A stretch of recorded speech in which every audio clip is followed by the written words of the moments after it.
Welcome to this episode of the Business of Practice podcast, where we focus on the physical, financial, and human sides of equine veterinary medicine. In this episode, we're talking about veterinarians getting paid with attorney Milton C. Toby. Toby is an award-winning equine writer and photographer who has been involved in the thoroughbred racing industry for more than 40 years and who is married to an equine veterinarian. Toby was president of the American Society of Journalists and Authors from 2018 until 2020. I'm your host, Kim Brown, editor of Equine Management. This Business of Practice podcast is brought to you by Dechra Veterinary Products. Thank you, Milton, for joining us today to talk about veterinarians getting paid. Well, thanks for inviting me, Kim. And I know that we want to make sure, because you're an attorney and this is a podcast, we want people to understand that this is not you offering legal advice, that they should seek advice from their own attorneys. That's correct. This is my standard disclaimer for this sort of thing. And basically it is that this is for educational purposes. And this is not legal advice, and your listeners shouldn't think that it is. And as you say, they need to contact their attorney in their own state, because that attorney will know more about their state laws than I do, unless they happen to be in Kentucky. Well, that's a good thing to have in here. So, but this is going to have some good basic information that then the veterinarians can take to their attorneys if they have other questions. So one of the first things we want to talk about is the fact that it's so much easier to get paid on time than to try and collect a delinquent bill. So let's just talk about the basics of getting paid. So I think we'll start with, how do you find out who's responsible for the bill? That's a really good question, Kim, and it's a perfect place to start, because I'm guessing that most of your listeners think they know who's responsible for the bill. And in a lot of instances, they probably do. But it's a little different for an equine veterinarian. If you're a small animal person, you know who owns the dog or the cat or the rabbit, since it's now Easter, in Kentucky at least. You know who the person is who owns the animal and who's running up the bill. But if you're dealing with a single horse owner at his or her farm, then you know who's going to be responsible. It's the person who called you. But if you're a racetrack vet, or if you're dealing with a large commercial organization, breeding, racing, training, showing, whatever, the person who calls you out to the farm is likely to be the trainer or the farm manager. But the person who may be responsible for the bill is the owner of the horse. But that isn't necessarily true. It's really important that you understand there may be an agency relationship. And when I talk about agency, I mean that a third party is assuming responsibilities for the person that you're actually dealing with. In this case, the third party would be the owner of the horse. So if a trainer calls you and says you need to come out, we have a horse that's colicking, you may assume that the trainer is going to be responsible for the bill. But if there isn't this agency relationship that doesn't involve you, it's between the trainer and the owner of the horse. If the trainer isn't authorized to act as the agent for the owner, and acting as the agent means that the agent can incur debts on behalf of the owner, on behalf of the principal in this relationship, then the owner may not have any liability for you to pay the bill. And you are very unfortunate to try and get the money from the trainer or the farm manager, because they're assuming that the owner is going to pay the bill. So it's really important, particularly when you're starting up with a new client, to find out for sure if in fact the trainer or the farm manager has the authority to call you in without you having to call the owner and make sure that it's okay. And that can be in writing. It preferably should be in writing, because everything should be in writing. But if the trainer has called you a half dozen times, and every time the owner has paid the bill, then you can assume that there is this agency relationship.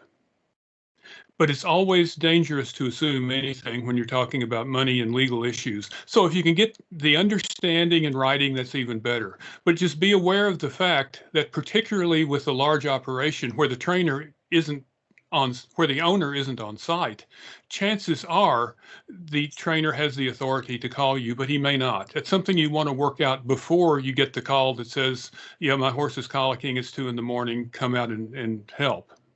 So that's the first thing that you need to do, is figure out who's going to be responsible for the bill. And I know today there are a lot more horse owners, even of just everyday backyard horses, where they have different types of insurance on their horses. Where does that come into play for the veterinarian? Well, again, the more information that you can get from your clients before you need it, the better. And one of the things, particularly for a horse owner, is to find out if there's any sort of major medical insurance. That isn't likely to cover the routine things that you do, but if you have a colic call at 2 o'clock in the morning, which is when they tend to colic, you may be able to collect from the insurance company. But again, it's important to know that ahead of time. And the owner can certainly tell you about that. The trainer may or may not know whether there is insurance. The farm manager may not know. So again, it's good to know who the owner of the horse is. And sometimes if you got a trainer that has, a dozen or 2 dozen, or if you're somebody that has 200 horses spread all over the country, the trainer may not know for sure who the owner is, or the trainer's assistant may not know. So just the more information you have, the better before you need it. And on some of the policies, I know that it's a requirement that the insurance company be notified before, say, colic surgery. That's correct. And also, if it should be something serious enough that required euthanasia, you absolutely have to notify the insurance company as well. But if you don't know there is insurance in the first place, you don't know you need to notify. One of the things to always be afraid of and always to understand is that you don't know what you don't know. That's true. Okay, and let's talk a little bit about record keeping. How does that help a veterinarian get paid? One of the best things that you can do is to bill your clients on a regular basis. It's usually monthly. That's the way most veterinarians do it. But it's very difficult to complain about a delinquent bill if the excuse is, well, you haven't sent me a bill for 3 months. So you need to at least do your work, your homework, to get the bill paid. And the first thing you do is you send a bill out on a regular basis. And again, this is why it's important to know, who do you send the bill to? Do you send it to the trainer and hope he forwards it, or he or she forwards it to the owner? Do you send it directly to the owner? What's the owner's address? So, regular billing is the most important thing you can do. The second most important thing is following up quickly if you don't get paid. Because the worst thing you can do is to send a bill and you don't get any response, and then you ignore it for a while, and then you want to get another bill out, and the excuse is going to be, well, hey, I didn't get the first one, you didn't send another one. There are all sorts of ways to avoid that. It's just a basic good business practice to do things that your clients expect you to do, and they expect to get bills. And they expect to get bills on a regular basis. So let's say that you've created a policy at your vet clinic and you want to charge interest on somebody who's 30, 60, 90 days late paying a bill. Can you do that? I mean, what's up with that? You can do it, but there are a couple of caveats that the equine practitioners need to understand. The first is it's helpful to know what other veterinarians in your area are doing. If there are 6 equine veterinarians, 6 practices, and 5 of them don't charge interest on overdue bills, and you decide to, you're probably going to lose a few clients. So it's important to know what the market will bear. That's the first thing. The second thing is there probably are requirements in your state that limit how much interest you can charge. And that varies from state to state. Some people will tell you that the most you can charge legally is 1.5% interest a month. That may be true in some states. It may be less in other states. It's probably not ever going to be more than 1.5% a month. And 10% is probably, I won't say always because I can't say always, but that's safer. But again, you have to decide if the problems with charging interest that might cost you a client, a good client generally, then you might want to rethink that. I do think it's important to be consistent among clients because clients talk. And if one of your clients is being charged interest for a delinquent bill and another one isn't, the person who's getting charged interest is not going to be pleased. Right. So it's one of those things that sounds like a really good idea, and it sounds like you're protecting yourself, but you may not be. So this is where it's very important to deal with an attorney who's familiar with your state's laws. Yeah, that's a very good tip. So I know during the pandemic, a lot of people were moving more toward getting a credit card on file or, something like that. How can you do those types of things and uphold them? Part of the deal here with a credit card on file is you need to have a written agreement with whoever's going to be responsible for the bill. And that's one advantage of asking for a credit card on file before you need it, is you then know who the responsible person is. Let's assume that it's the owner for a second here. You need to have some sort of an agreement, first of all, that says that you are accepting this credit card for filing purposes and for future payments. And there needs to be something in the agreement that sets a maximum amount, because you don't want an open-ended credit card on your files. That creates problems for you in case maybe you have a vet tech who comes across a credit card that isn't, and this person isn't quite as honest as you thought he or she was. There's liability for you by having an open credit card. So you want to have some sort of a limit that you can charge to this. But if your owner is okay with that, and as you say with the pandemic, when a lot of people couldn't get to a vet, they couldn't haul their horse to a vet, the vet didn't want to come out for any number of reasons, you set up an account. And it doesn't have to be a credit card. It can be just a regular account like you do at the feed store, for example. But something where there is a guarantee that the owner or the responsible person is going to pay the bill. And if you've got a credit card, then that eliminates a step. But if you just have an account, then you have to go through the billing that we talked about earlier. And I know veterinarians, especially in the heat of the moment, sometimes take abuse if an owner can't afford to pay, let's say your 2:00 in the morning colic. Maybe they can't afford a $3,000 or $5,000 or whatever it is in your area colic surgery. And they start making you feel bad because you're charging for your services when they're the ones that can't afford the type of treatment their animal needs. So some veterinarians will say, okay, well, you can pay me over time, or just give me a deposit and we'll work it out. Or, how do you help veterinarians understand they're in business and it's not their fault if a client can't pay for a service? That's a really good question. And again, looking back at the pandemic for a bit, a lot of people lost their jobs. They lost their income sources. And for a lot of people, even for some people in the horse business who do this for a living, it's still disposable money that they're spending. And I think the veterinarians need to be aware of that. But as you say, it's a business for the veterinarian. It's the vet's livelihood. But it also is something that you need to worry about. Do you have an ethical obligation to treat an injured or a sick animal, whether the owner can pay or not? And that's a question that each person's going to have to decide for themselves. Or you say you do small animal work on the side. A dog gets hit by a car and somebody brings in this dog.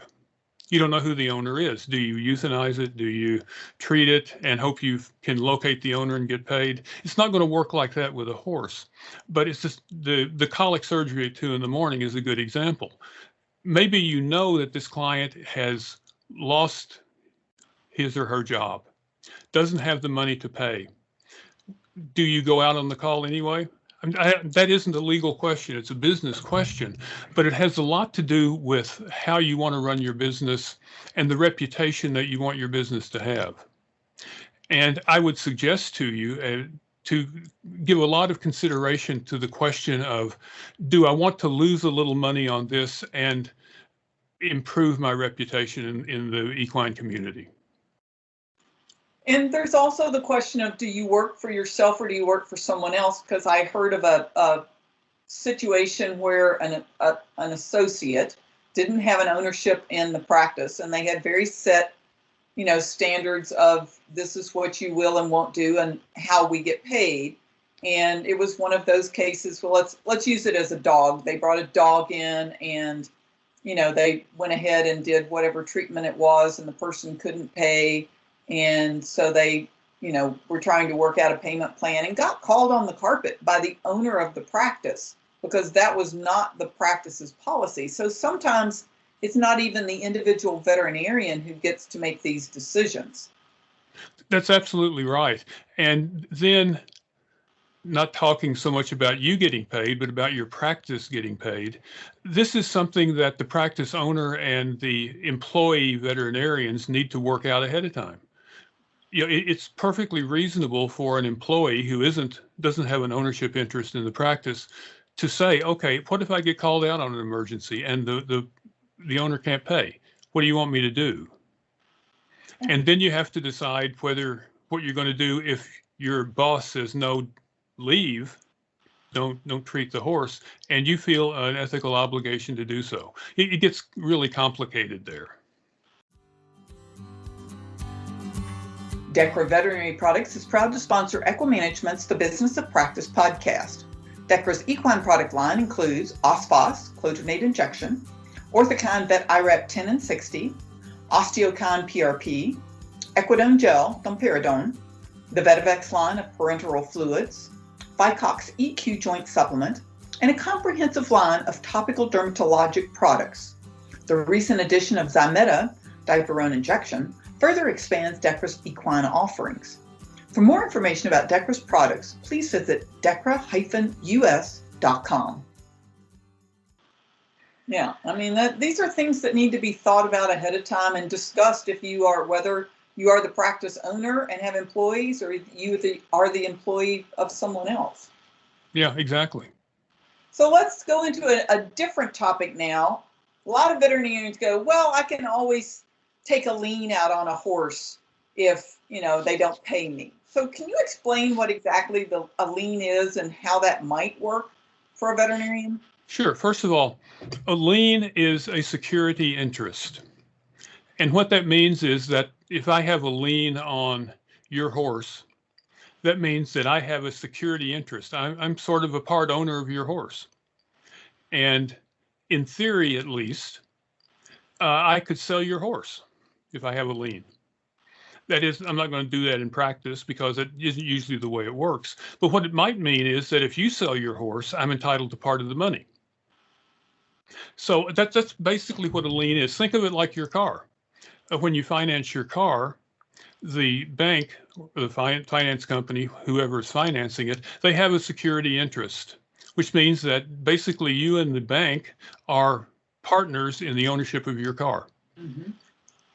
So that's what a lien is. And a veterinarian can have a lien for the cost of the services, the treatments that have been provided. And again, this is going to vary from state to state. And I will say once again, talk to your own attorneys who can tell you what your laws are.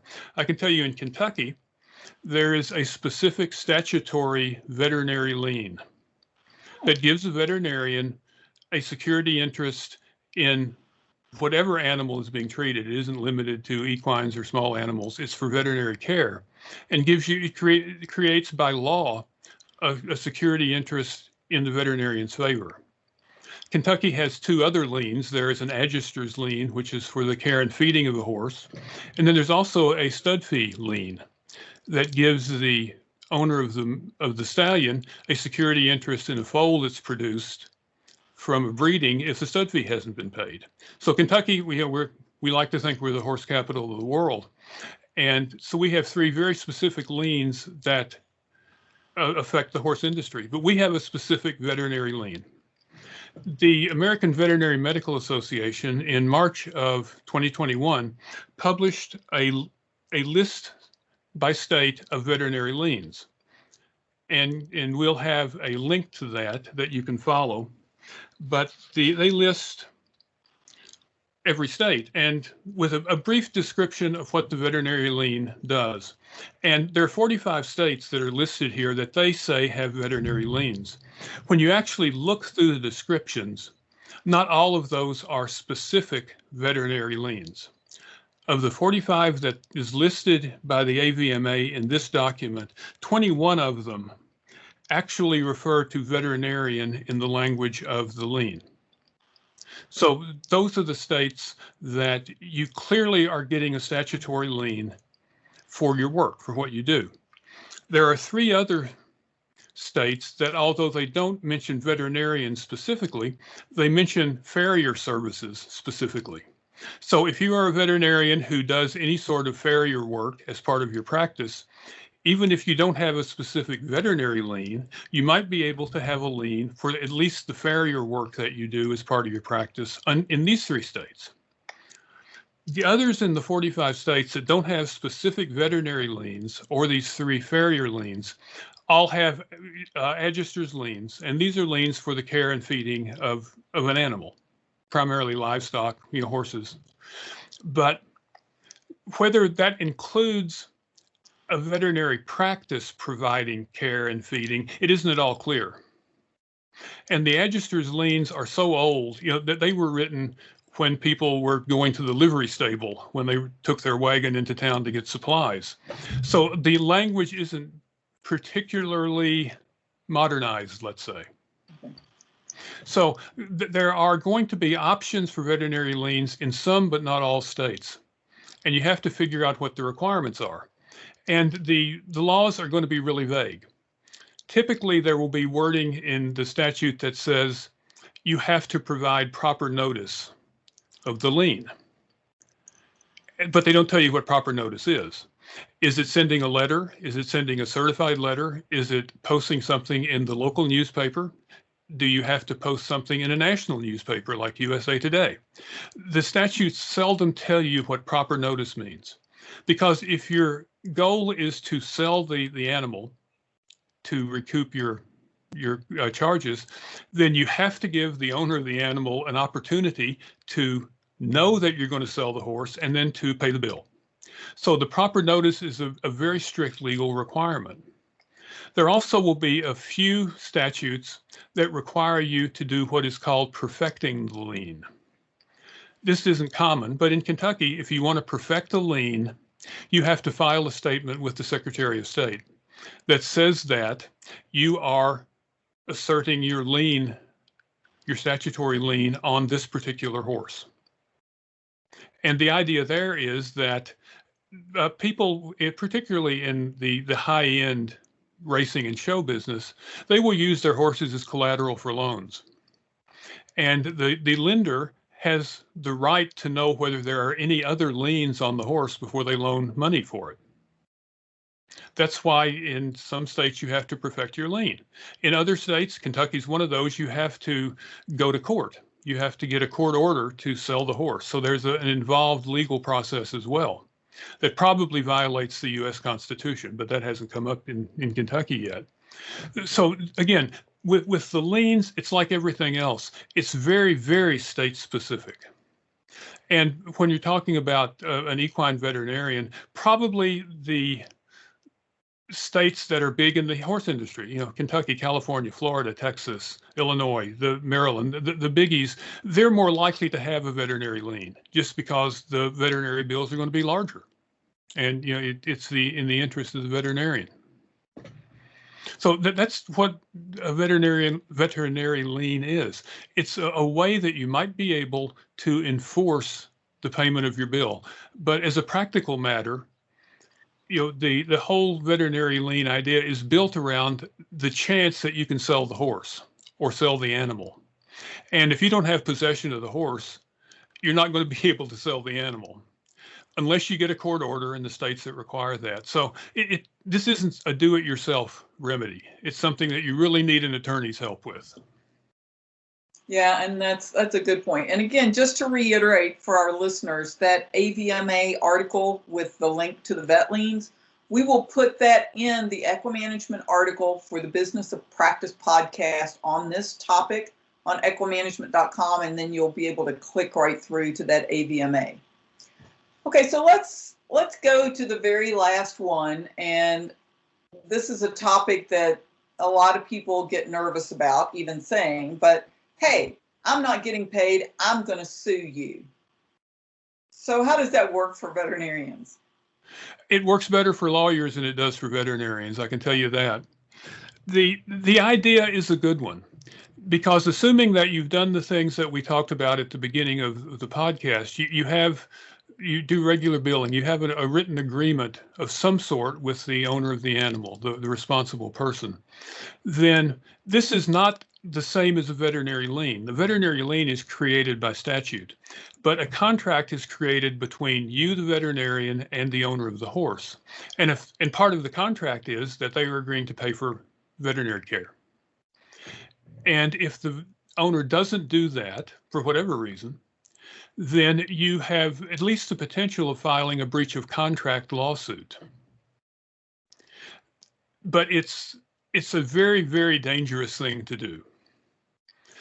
Because what typically happens, if you file a lawsuit claiming breach of contract for non-payment of a bill against an owner, the owner is very likely to file a malpractice lawsuit against you to say that they don't owe the money because you harmed the horse rather than cured it.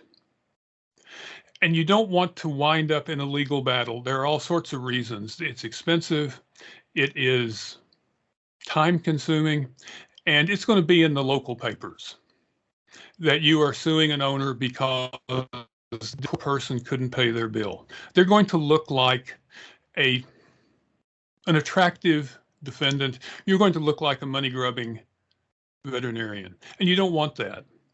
You also need to worry about your insurance here, your malpractice policy. If you want to sue someone for a bill, say it's a large enough bill that makes it worth it, you need to talk to your insurance company before you do anything, because they'll be providing your legal defense anyway, and they may not think this is a good idea. They might prefer to settle with something. And this rubs veterinarians the wrong way, because you're thinking about settling a claim that you did malpractice of some kind that suggests that maybe you did.